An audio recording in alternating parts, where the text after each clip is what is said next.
Tati Nashano Kunok Tawawa Pichitawi. I am the bear chief who rides the lightning. That is my Indian name. My English name is Jasper Youngbear. What are some of the things that you wanted to, that you think is important for people to see? Because what I'm trying to do is use my platform for people to tell their stories.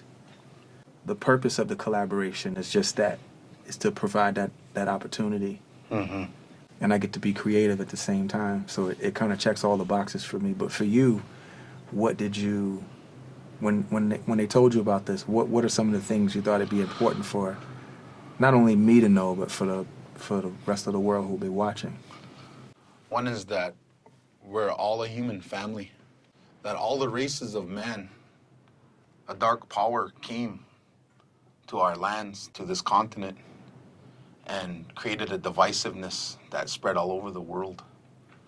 And the Indian people, being true to the original teachings of their people, these original teachings tell us that the real truth of this world is a truth based upon the Creator, the elements, the wind, the earth, the water, the fire, and that we are all caretakers of this earth, that we're all responsible for this earth.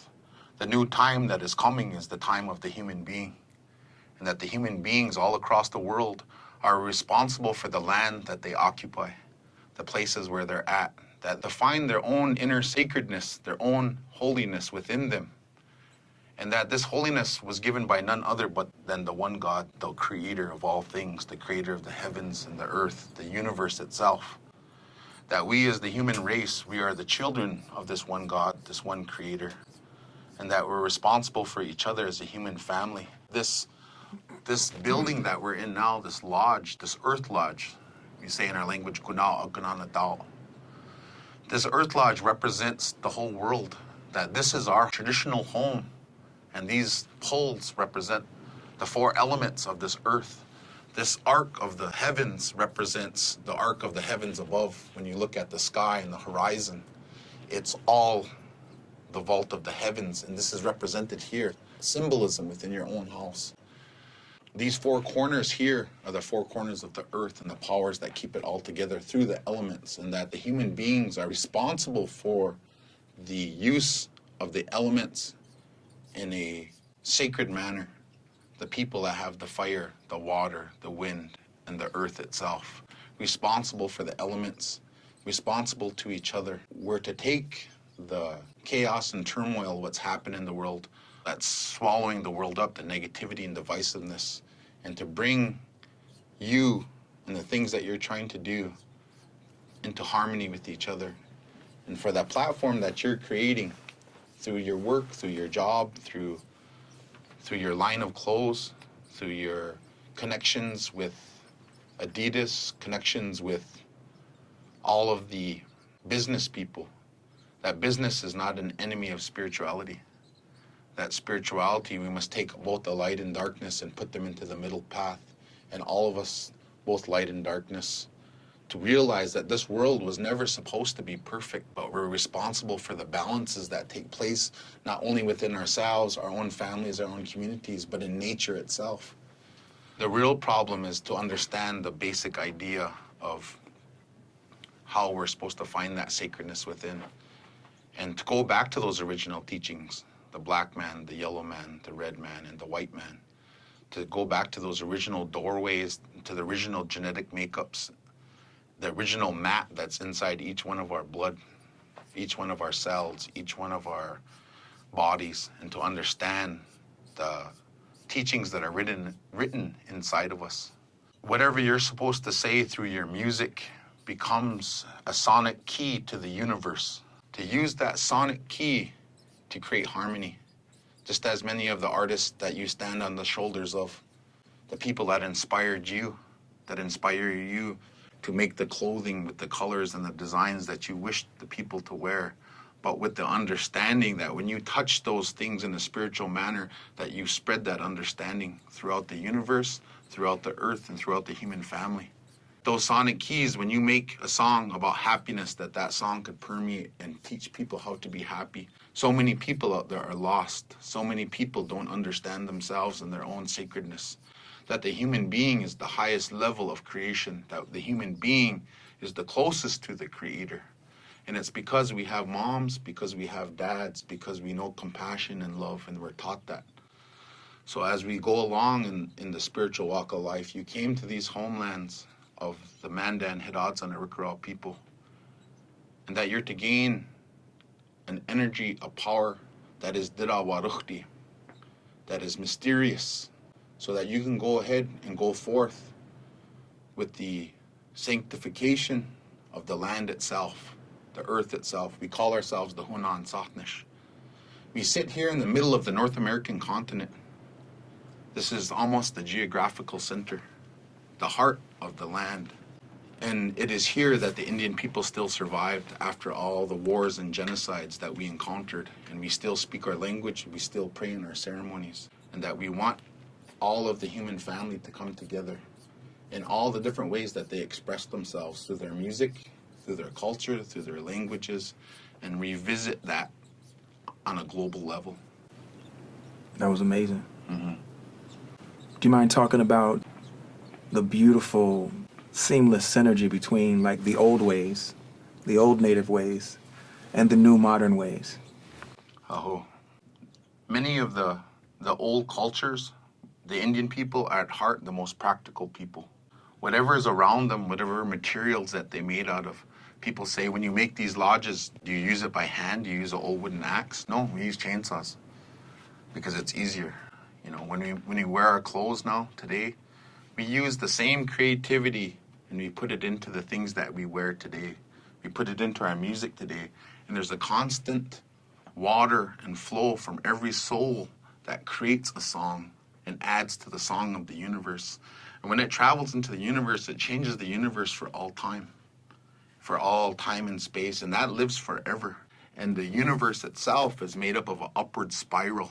There was a flaw that Adich, Neshano Nachidug, our father, the chief who sits above, put in the universe. It's our job collectively to heal that flaw and for the universe itself to evolve. And that every time you do something with the intention of evolving the universe, you align yourself with that sacred center that's both inside of you and all around you. Whether it be your clothes, whether it be your music. As the Indian people went from more simpler types of clothing, and we evolved when different of the people came amongst these three tribes people here, we had evolved societies, evolved genetic mastery of our gardens and of the genetic seeds, the nachiriku, the sacred seeds that the Creator used. That this world is really a metaphor, that when you make something, that you're imbuing it with a part of yourself, whether it be the music, whether it be the clothes, you're imbuing that power that's going to change this universe and heal the flaw for everybody. The clothes that we wear now, becoming comfortable and practical, whatever it is, whether it be working out, whether it be gardening, whether it be having a business, all these different things, we're still carrying that on. We're all little creators that don't know we're creators, that we are the closest to the Creator, and that when you create something, whether it be music or clothes, you're becoming close to the Creator. And the well within you that can create will never die, because you will always live. The moments that you're living here will live in time and space, and that's why whatever we do here is going to affect our children and our grandchildren. And what we best can do is put our minds together and create learning platforms, create legacies for them to understand. This was left for us. When they sit in the ceremony, we sit in ceremonies and we pray to the Creator. And they said, those old people, those old, kind, beautiful people, they left this for us so that we could understand ourselves and we can understand everybody. Because when you understand yourself about what you're wearing, why you're wearing it, what you're singing, why you're singing it, what instruments you're using within your ceremonies and within your music, I'm leaving this and I'm using it in a good way, in a sacred manner, so that the generations coming forth will be a part of the same synergy that I'm using to create harmony and happiness and understanding. This synergy doesn't come just from us. And the generations to come, they will use the synergy that we leave for them, that we can explain to them, and then actually They're standing on the platforms of all their ancestors, all their prayers, all their songs, all the way that they dressed, the way that they did things. We've always been fashion oriented. Different hairstyles, different types of tattooing, different types of paint that we use on our bodies to beautify ourselves was always evolving, and different things came along. And now what's happening even within our clothes is we're taking mainstream clothing and we're using it in a new way. There was a fad in powwows for a long time, those aqua socks. People quit using moccasins and they began to all dance in aqua socks. And then they began to bead the aqua socks like they were moccasins. And so they began to bead them, and then that fell out of fashion. Everybody went back to the old moccasin. So we're always going back and revisiting fashion, and we're revisiting how people do things. I'm always looking and observing, and I'm looking forward to what you're going to create. I'm looking forward, and I'll wear it because I know it's done with the intention of binding the human family, the human race together to understand why this is important on a global level, because the time of the human being is about personal responsibility, and that every human being born was born with a purpose, and they were born to take care of the elements and the earth itself so the future generations can partake in it. And the forces that seek to undermine that were never in charge. And so we know that we'll win. And we know that our job isn't to create a utopia. Our job is to create a balance with everything. And we're not to destroy the evil, but we're to bring everything into harmony, light and darkness. And that's what makes the best picture. That's what makes the best clothing, is the contrast and the harmony and the movement together of color and sound and life. Balance. Balance. Harmony. It's everything. That was magical, my friend. Oh. Seriously. Hey, my friend. Thank you. Yep. And your name is awesome, too. One of my aliases is Running Water. Running Water, you'd say that in our language. Midi-Didiish. Midi-Didiish. Yeah, in M.H.A. And the reason why is because when I'm near running water, that's when my faculties are the most clearest. That's when I think clearest. That's when my best verses, my best songs come from the shower or being near the water, in the ocean. Anything to do with water. So always connected to running water. Water and music are one. They're not two different things. Oh, wow. They're one thing. Oh. And the music of the thunder and the drums and the human soul comes from the water. The black man is gifted with the water, and it is the physical way of learning and of physical motion, and the ability to create music comes from the water. All the human race has it, but the best are the blacks. Wow. Well, it's funny when you were talking about water and the affiliation, we were all freaking out, but I didn't say anything because they all knew that. Like all of my team, they knew that, and I wasn't going to mention it because I just wanted to just hear everything you were saying, and it was just so interesting how you make the very clear correlation.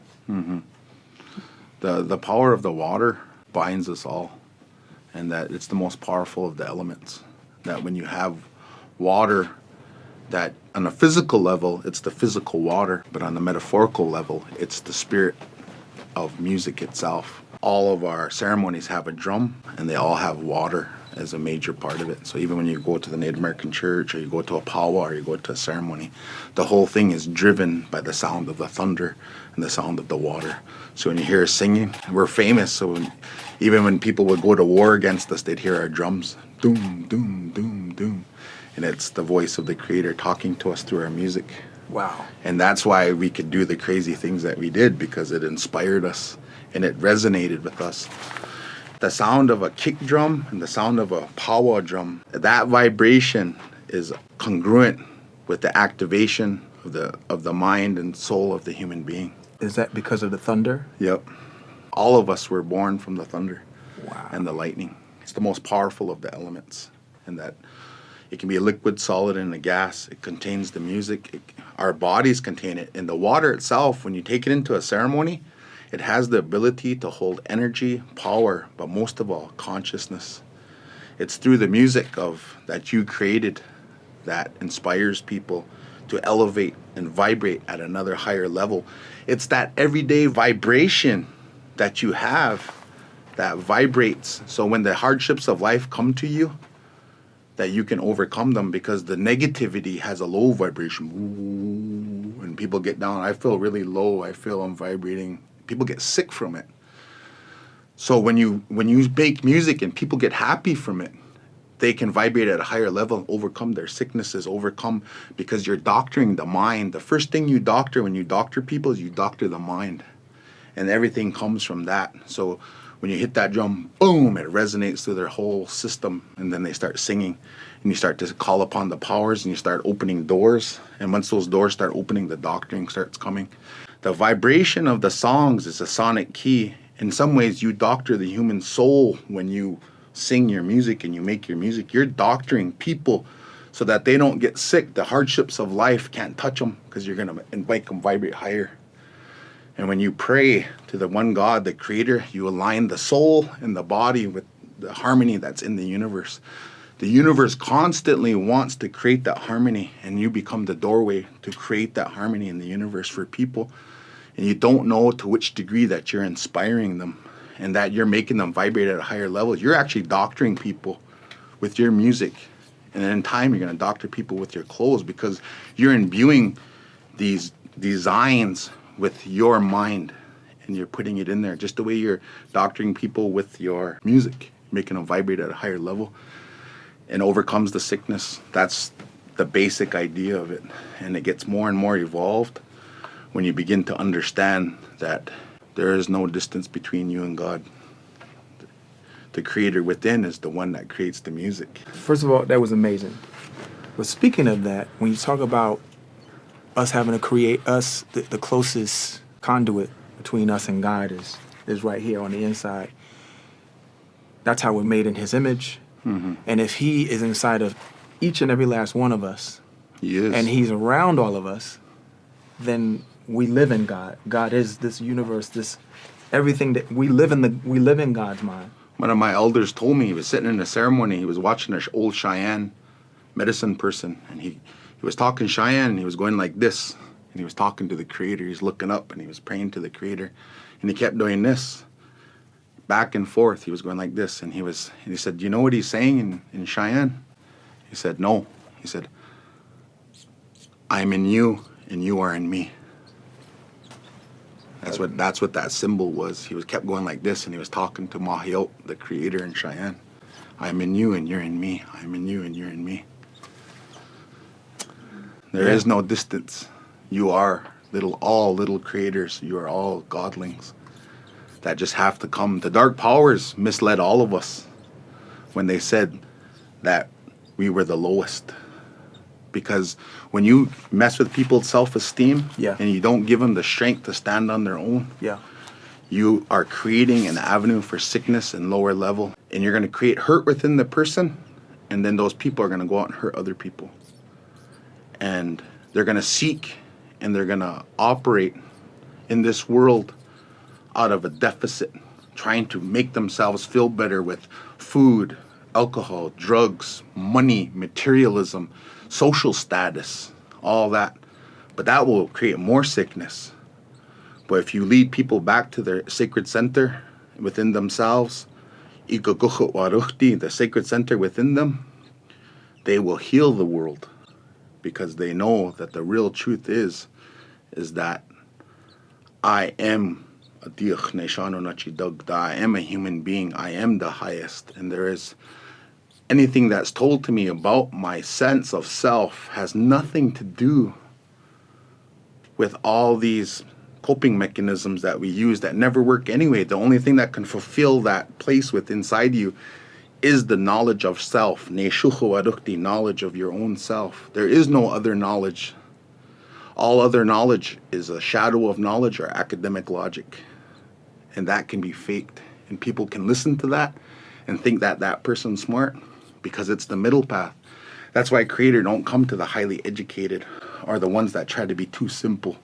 It comes to the common man that tries to find balance with his own self and his own nature. We're grateful. This has been awesome, man. Seriously.